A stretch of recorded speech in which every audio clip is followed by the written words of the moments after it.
A very good evening to you tuned into UBC TV. Welcome to UBC One-on-One with Michael Jordan Dukomwa.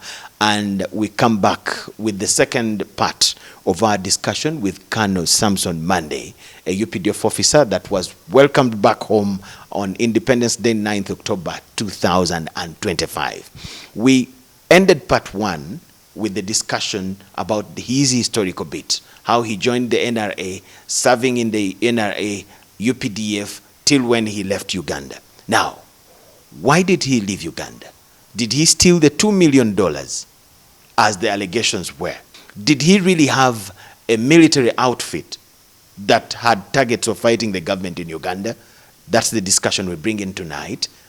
And here we go. Is it true you had formed a rebel group and declared war against the NRA government that you contributed to start? That remains an allegation. Is there any TV or newspaper that can bring the evidence that I declared war? I, Samson Mande. Are you hearing it for the first time from me? I didn't. I've heard it a million times. Okay, okay.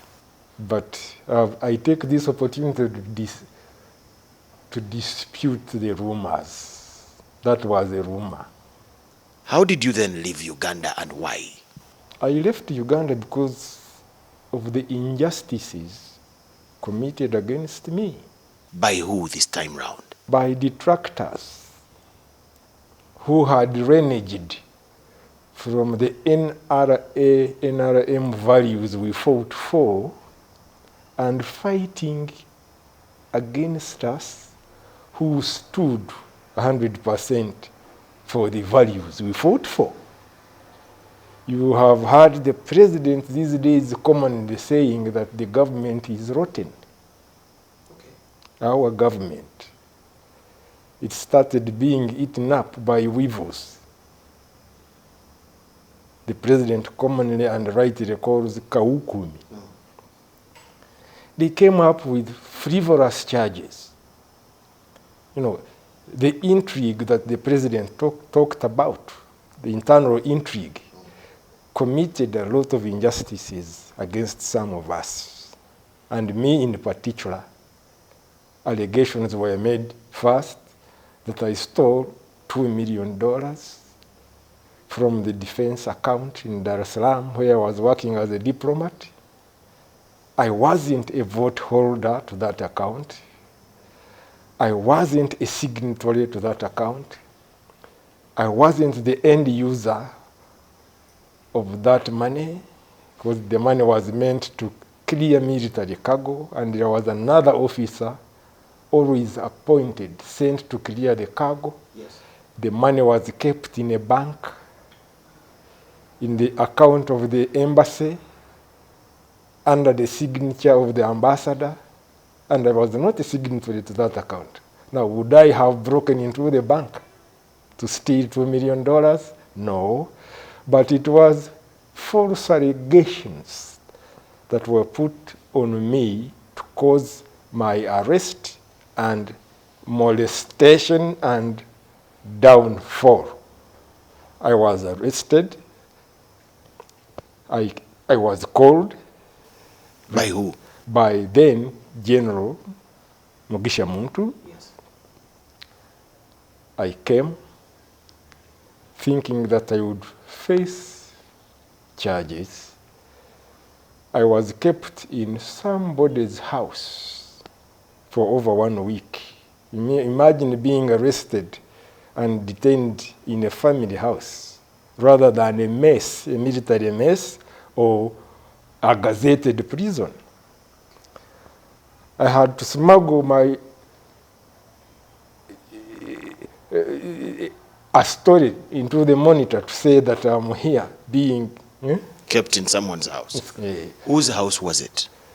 Well, if I may mention names, I don't know whether it will serve us, but they know themselves.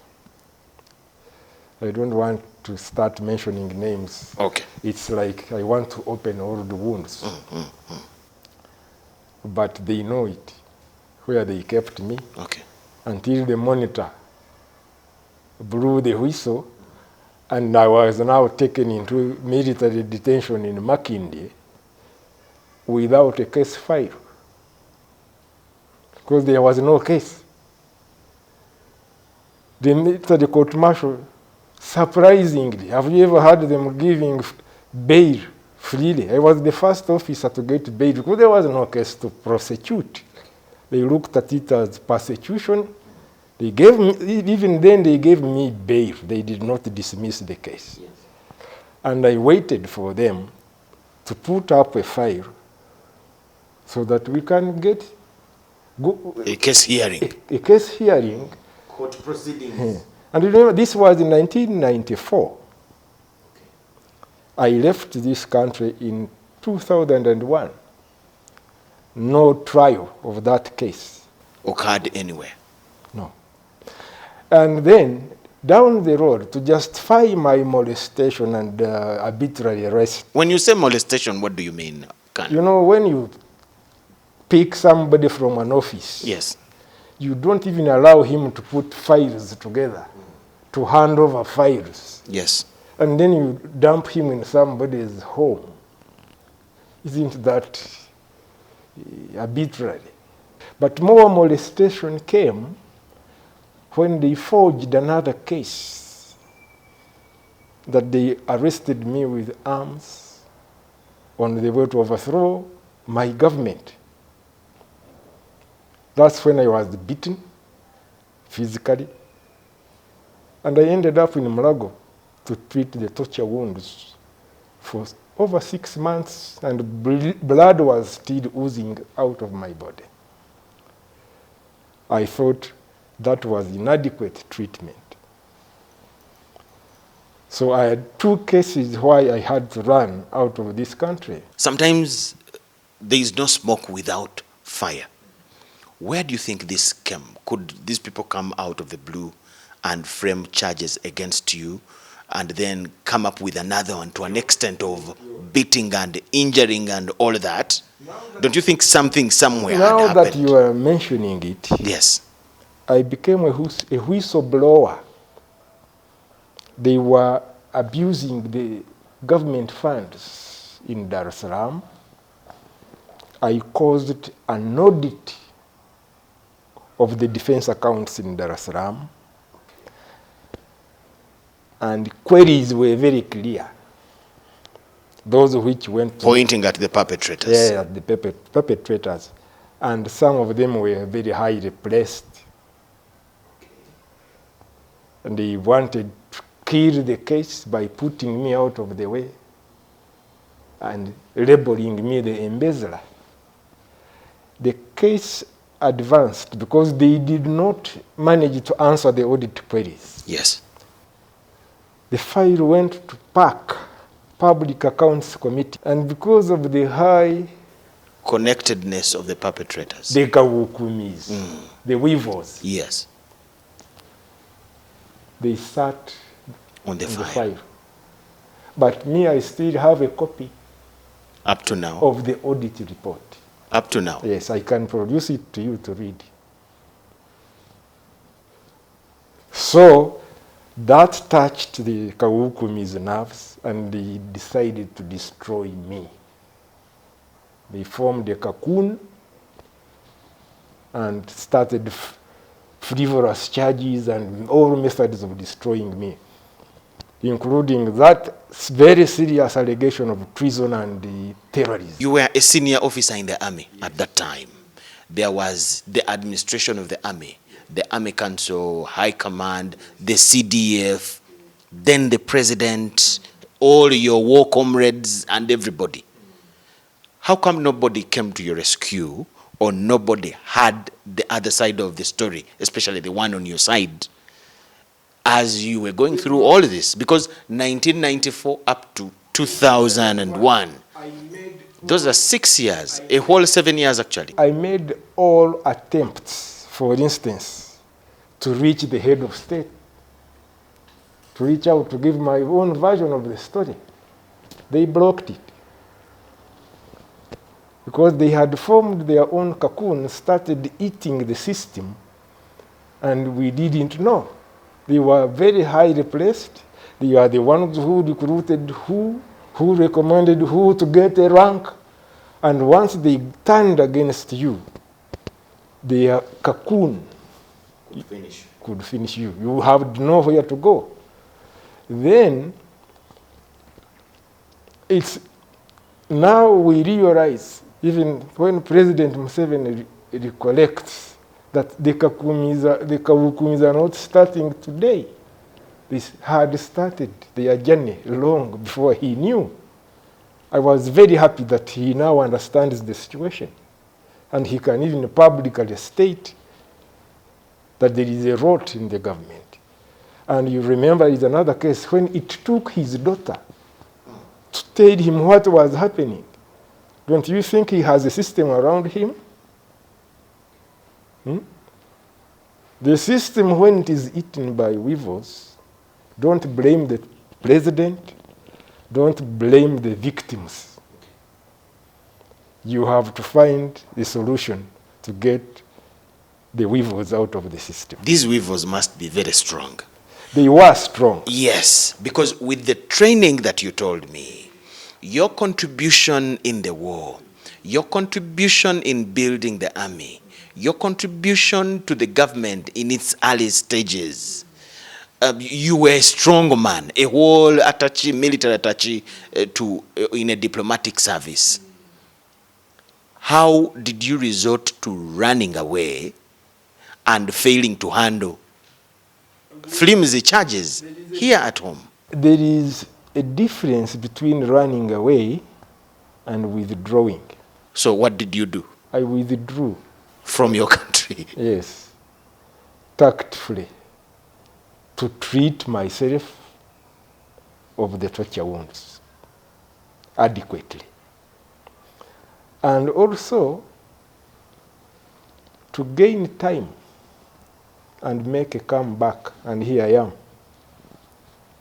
I am alive and stronger. What doesn't kill you makes you stronger. I went, I got treatment, and now I'm getting justice. Your name in the stories was connected to your comrade, now late Anthony Chakabale. How were you connected in this story? We were connected because we ran away at the same time. He had his issues, I had mine. Even Dr. Besigye did run away. It's not only us that were being eaten. Everybody, many people ran away.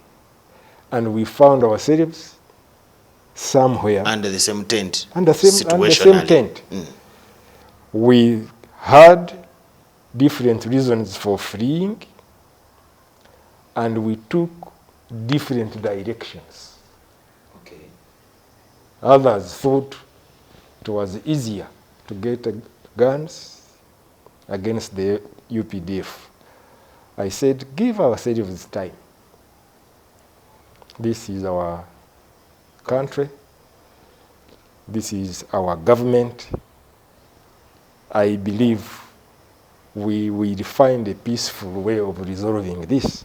I even tried to say, let's start a pressure movement called the Reform Agenda. I founded that pressure group called the Reform Agenda. Before we go to the Reform Agenda. But I did not form the PRA. Just some clarity on that. If there is anybody who can give you evidence that I did, they should bring it. Just clarity, because that I sat maybe with somebody who had that agenda, yes, doesn't make you doesn't one of them. Make me a member of a group. Yes, I can sit with Muslims when I'm a Catholic. Actually, I agree. You can stay in a garage for 20 years. Do you become a car? Definitely no. No. And they would connect you, the late Chakabale now, and Kano Besigye to that formation called PRA. Why do you think? That was by their choice. Some of them were misinformed. Some of them were deliberately propagating us because that was part of the long-term destruction they wanted us. It would facilitate their mission. They would not now go into details. Who now is who among these? There are other organizations we founded together, like the FDC. I was once a member of the FDC. The allegation was big that you actually tried it in the bushes of Congo. The UPDF I hit at you and you ran away. They saw me, they declared me in every corner. We have seen him here. He has a camp here. They need operation funds. They take money to capture me. Okay. So the Kabukumis really have done havoc. So you have not been in the bushes of Congo fighting I've Uganda? never been in Congo myself since I left Uganda. You had no connection with the PRA? No way.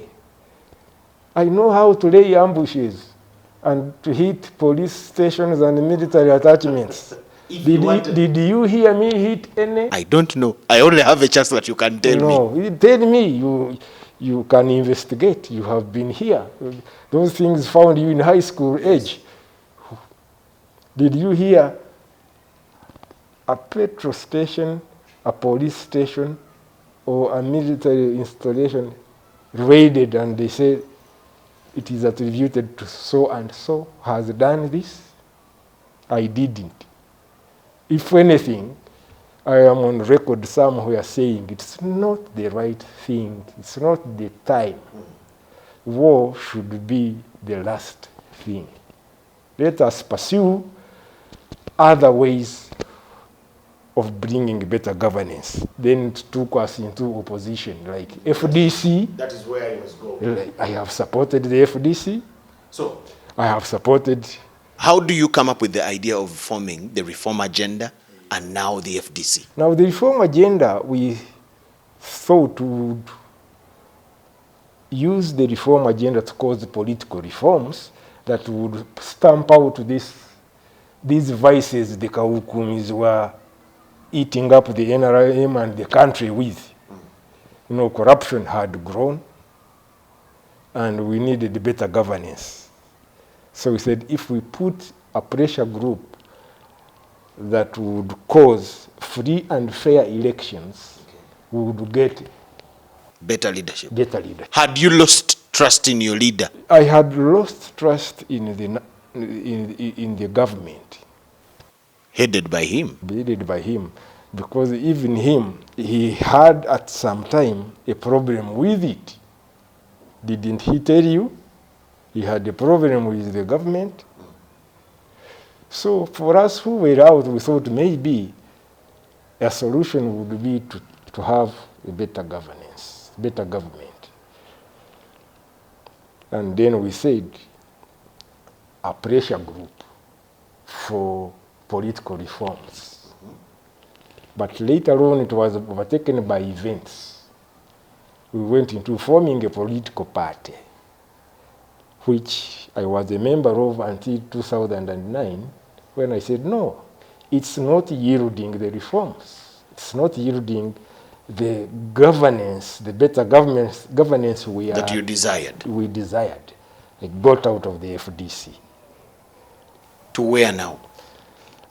Later on, I saw a group of youth and I supported them. Who were those this time? The People Power. Oh. Because the People Power movement had a semblance of the reform agenda. Then, before we knew, it was turning into another political party. People Power is 2021.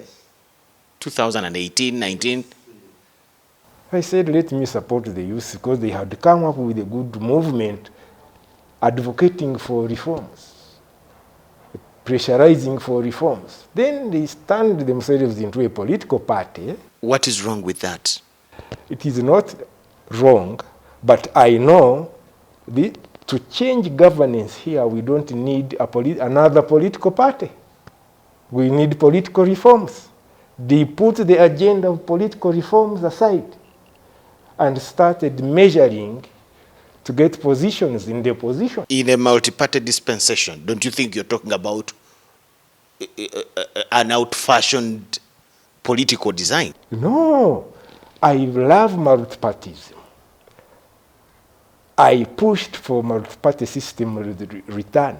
I even called conferences, international conferences in Stockholm, advocating for multi-party system. And we got political parties, but multi-party system can only be in place, functioning, when the political reforms are there, when they can have free and fair election. So just creating another political party Cannot solve the previous problem. So once they took that side of just another political party, I looked at them as another FDC. Were you meeting their leaders? How did you support? Were you just supporting at heart? We met, we funded, we did everything that you can do to support a movement to grow. When I talk about the leaders, I mean the Honorable Chagulanyi. Is he the only leader of that organization? The Honorable Rubongoya. I've met many more than Bobby Wine. I met many more than Bobby Wine. How about him himself? Inclusive. And when you talk about supporting, is it funding or just loving? I told you already, we did everything you support a movement for. Funding, giving advice, and all those things. But when I saw it not different from the one I had left, the FDC, and not towing the line of saying, let's have political reforms first. And on top of that, the way they behaved, most of them. Which one is that? Hurling insults is not part of my culture. Okay. Hurling insults to elders instead of presenting your case, your manifesto, being so tribalistic. But these are things... Calling us, for instance, even me, they call me a Munyarwanda. And I'm a Ugandan. Who doesn't know that? But as anybody from the West became a Munyarwanda. Then these are the things I fought against, tribalism. I saw these guys, these young people, as an elder supporter, being dominated by a wave of hurling insults, lack of direction, and tribalism. As a senior supporter, did you advise against this? I said I talked, but you talked to who? You talked to someone who will hurl 1,000 insults at you yourself. You. So I wonder where those insults will take them, but I didn't consider that would be a government I wish to see. How did you run out of Uganda? By bus? Did you walk through a jungle? Did you fly at Entebbe? How did you live? I think that is my secret. Is it still a secret? Do you still need to keep it? You might need the same route. He might need the same route. But ask me how I came. The best route that will take us to how you returned would be starting from how you left. I will help you when you get the need. Because I was actually reading somewhere where the headline was, I helped Besigye to escape. I did. And they said, Samson Mande says. So I might. We were told of stories that he ran in a Gomasi. We were told of a story that he dressed like a Mugole and with flowers on his head, so the people at the border thought. Remember that I am a highly experienced gorilla. So how did you run out of Uganda? Being taught by no other person but our mentor, the chief gorilla, Sabarwanyi. So how to get out of the country? In and out. We used to take him out and bring him back. How would I fail to go out? But that is our secret. You can't share how you left Uganda? Not for now. Anyway, when you left, where did you, where were you welcomed and where have you been? I went to Rwanda in the first place, the Republic of Rwanda. Yes. I was received by the system there, and they kept me safe until I was relocated to Sweden. The system kept you a fugitive from Uganda? How simple was that? They themselves were here for 30 years. As what? In Sweden, how was life like? People like you sometimes are hunted down with Interpol on formal grounds, or the governments back home do whatever they can to get you back home or to get you answer some questions. Were there things like that? There were things like that. And on formal grounds or on other informal grounds? On formal grounds. They thought they could just use Interpol and get me back. How did it fail? It failed because the United Nations had studied my case and gave me a lot of protection against such. So I acquired a very strong status, refugee status, that no extradition could have managed. Did you take advantage of that now to try to fight your government through supporting FDC, supporting now the People Power movement, and the opposition in general? I did not take the advantage of my refugee status, because these are two different things. I was just a human being with a cause. But the cause does not get helped by your refugee status. No. Your refugee status gives you protection against. But what you want to say and want to do, it is you as an individual that chooses. That chooses. You remain carrying your rights. But there are other things you won't do, like waging war against your government. What have you been up to in Sweden? The first and most foremost thing was to get my body treated. I got my body well treated, and I got my mind well treated. Then I went to school. I added value to my education. Then I worked in different organizations and companies. That is how I engaged when I was in Sweden.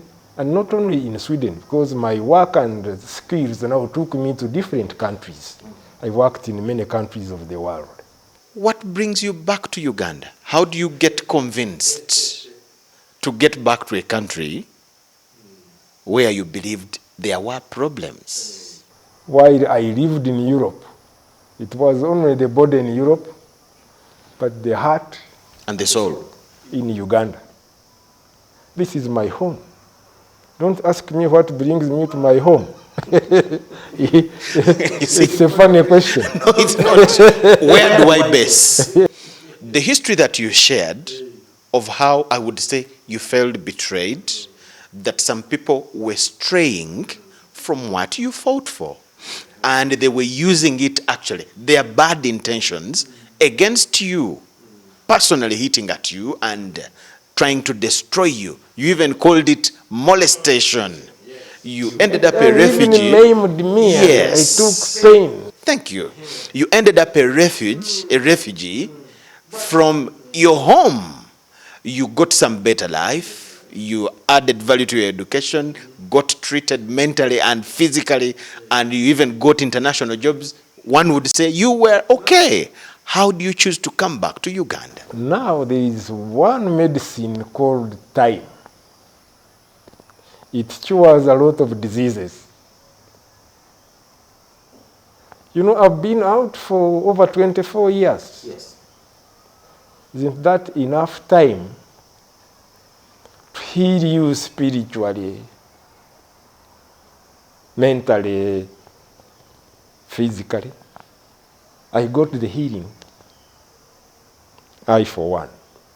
Mm-hmm. And that healing made me see a lot of things in a different perspective. Let me repeat, I am better, not bitter, Now. because of that healing. But even here, there has been some healing. Don't you see the president speaking a different language? I don't know what he spoke about you I prior. know, I'm talking about when you talk about the things that hounded me out, the people. Are they still in power? Time has kicked them out of power. I don't know about that. I know them, and for sure I know they have gotten out of power.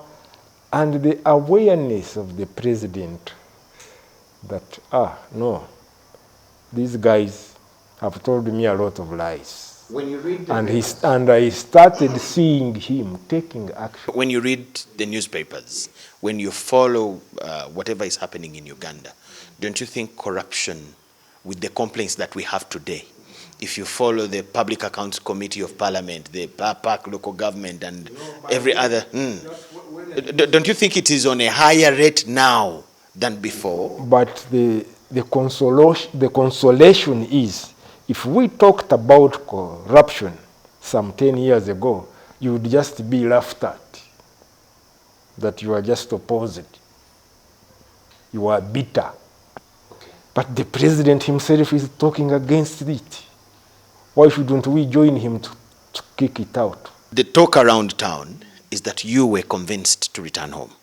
I'm sure you've heard about it. Who convinced you? My soul. Was there no deal brokered between you and Uganda or I government? don't need deals to come to my home. I can even pay to come to my home if it becomes necessary. I got convinced by my own soul that it is the right time. Secondly, remember, as a born again, God makes ways at the right time. This is my imagination. Things happen, and for us who are believers, you see signals that this is the season for this, season for that. I saw that the season for coming home was now. Okay. And that is what made it easy for me to come.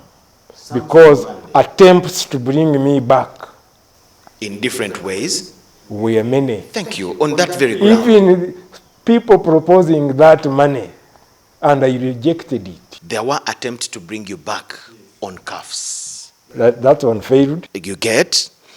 How did it? Attempts to give me money and I come, and they also failed. Were there other attempts different from that? This persuasion you are talking about. Whom will you convince that you just woke up from your bed and said, Samson Mande, let me get an air ticket and fly back to Kampala? Are you sure there was no discussions between Definitely there have to be a discussion. Between you and who then? That's what we want to know. And the government of Uganda.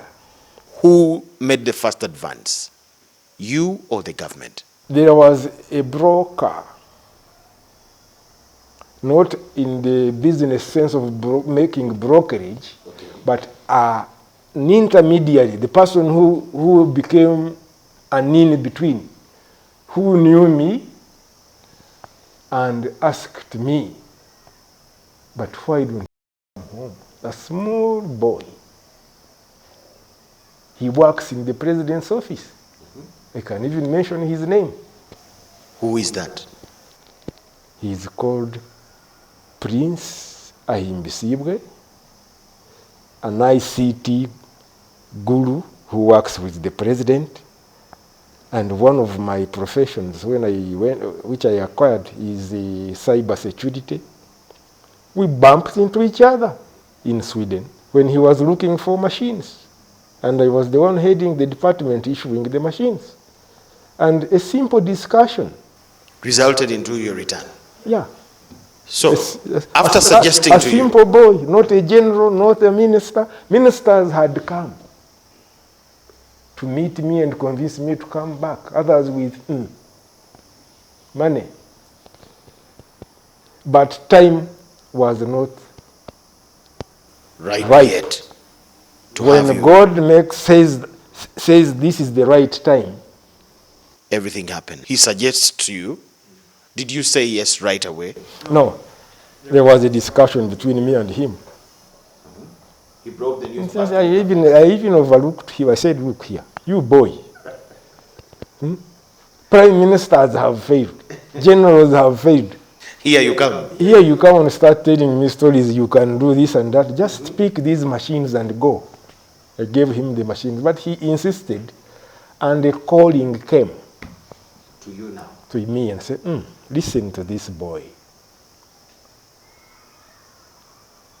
And he so happens to know me right from our village in Kanungu. When he explained properly about me and how we are related and what he's doing, a calling came. I said, just listen to this boy. He might be genuine, a genuine person. He could be a messenger. He could be a messenger. With a divine message. I said, honey, I'm born again. I have divine protection. Let me listen to him. Didn't you get any scare or fear that you would be arrested or anything like that? Firstly, Did you look at it as a trap in a way? All these years I've been studying the situation. I've been approached by people. Some are Bafere, some genuine people. So it wasn't a new chapter. I knew what was on the president's mind. How? I am intelligent enough. I'm connected. I can read your lips, but I can also read your file using my technology and see what you are planning on, what you think. So you learned at Entebbe who receives you, and was it your family or government? No, I just came as simple as that. Did you come the way you went? Received by that you don't want to share? Received by this guy, the boy I'm talking about, takes me to the president. I meet him. Right away. And say, you're welcome home. And I'm here. Tomorrow is the independence. Will you join us in the independence? They said yes. So we saw you at Kololo on the 9th of October.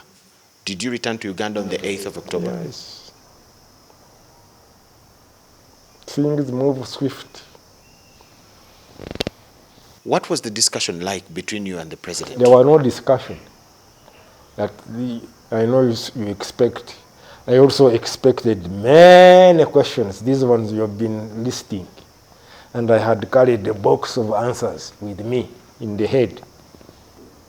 He disarmed me and said, by asking no question. Maybe you'll ask sometime. By replacing the questions with a big welcome. Maybe he will ask sometime. I'm ready to answer them, if there is any question. Are you in Uganda without any but fear? As far as I read things and as far as I understand, we have put that in the past. How are you recognized now? As a serving UPDF officer, or they laid you off, and how?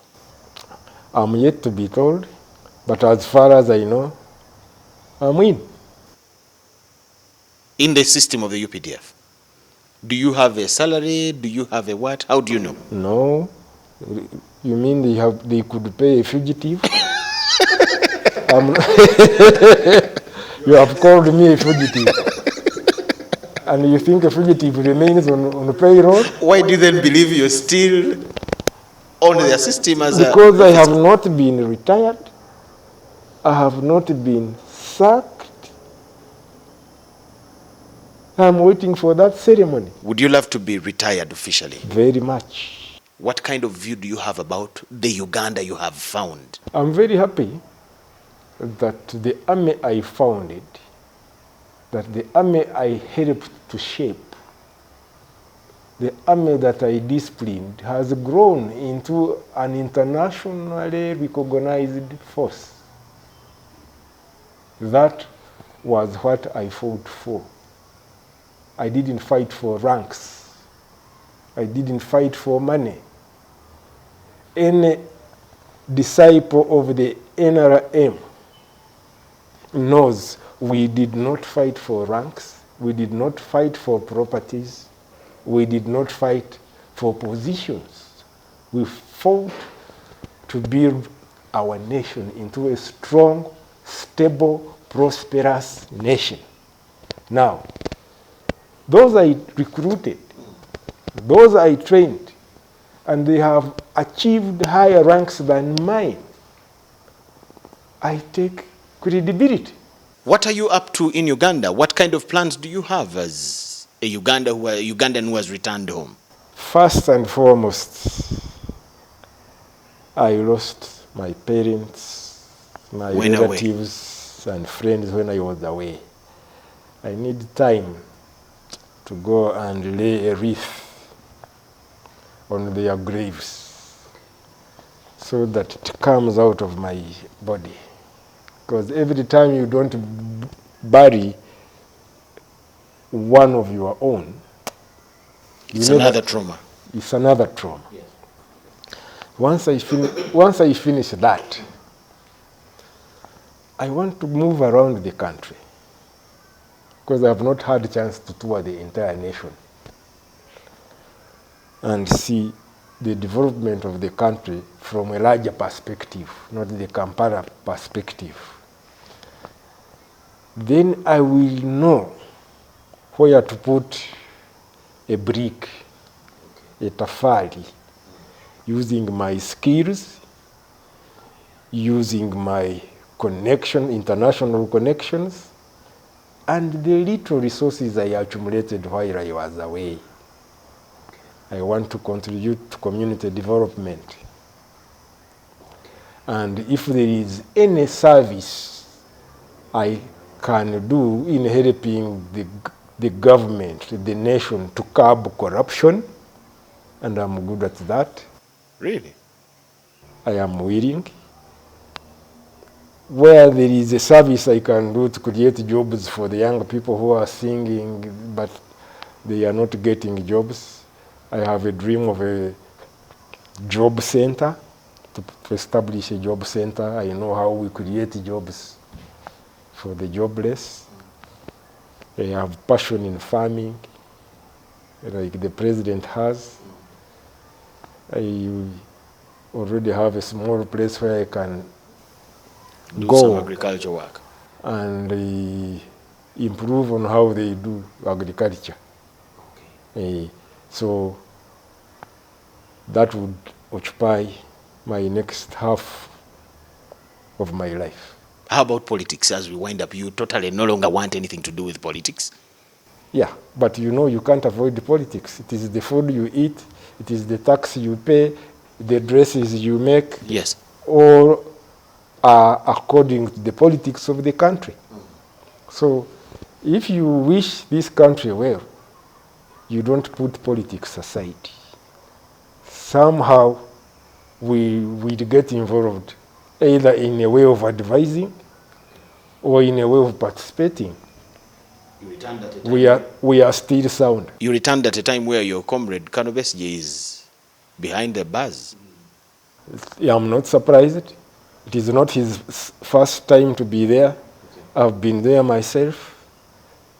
There is a case against him. I wish the due process should be accelerated if it can. I would wish to see him free. And I have been praying, and I have also whispered to the power that be in this country that... What is your comment about the election season that we are in? This is a different one, 2025, 2026, not 2001, not what. How do you see this one? I don't see the difference. It is the same NRM, same FDC, same DP, same... What is the difference? The dynamics are different. What dynamics? Today the DP president tells you, I am supporting Yoweri Museveni. You have a new party on the block, the NUP. Actually, the other dynamic today, all the candidates are attached to political parties. We don't have an independent. When I analyze things... The FDC has split into 3 parties, NT, PFF, and there is the FDC. So the dynamics are really different. How do you see it? So those splits and statements from like the Right Honorable Mao. Yes. I do not see them either cause more votes to the opposition or lower votes to the NRM. That's when I say I don't see any difference. A message to the young people watching you who are in the different sectors. There are those in the army like you were. What would you tell them with your view about this beautiful part of Africa? The youth in the army, I appreciate what they are doing. They have carried the flag of this country high. They have kept this country together. It is because of them that the peace prevailing, that the peace other countries cherish, is being enjoyed by Ugandans. They should continue to do that, and I really commend them. The youth in the private sector, I have seen massive development of the middle class, and many of them are youth. They are doing very well. There is a lot to be done. There are also a good number of youth that are jobless. And I believe that in this country, there are jobs. From the perspective of where I have been, when I look at the natural resources that we have, and even the money that is being distributed in order to help people to develop, PDM, Emyoga, Bonawagaga, Wale, wealth creation. Yes. We need to sit down and get a formula of how we can make many more youth employed. They should not tell you that that the developed world has no unemployment. We can reduce this unemployment to minimum levels, and every Ugandan will be happy. We are much better off than we found the country, and seeing the resources, seeing the development so far achieved, it's enough foundation for us to become a superpower, economically and otherwise. Okay. Let's not lose hope, but let's get a correct formula which offers social, economic justice to every Ugandan. They set him free. Thank you so much, Samson Mande, for the time and all the information we have shared. Yes, to you watching, I would be wrong if I don't describe him as a patriot. He fought to liberate Uganda in 1979. He took the same cause in 1980, 1986. He served in uniform until whatever happened, happened, as he explained in the discussion that we had.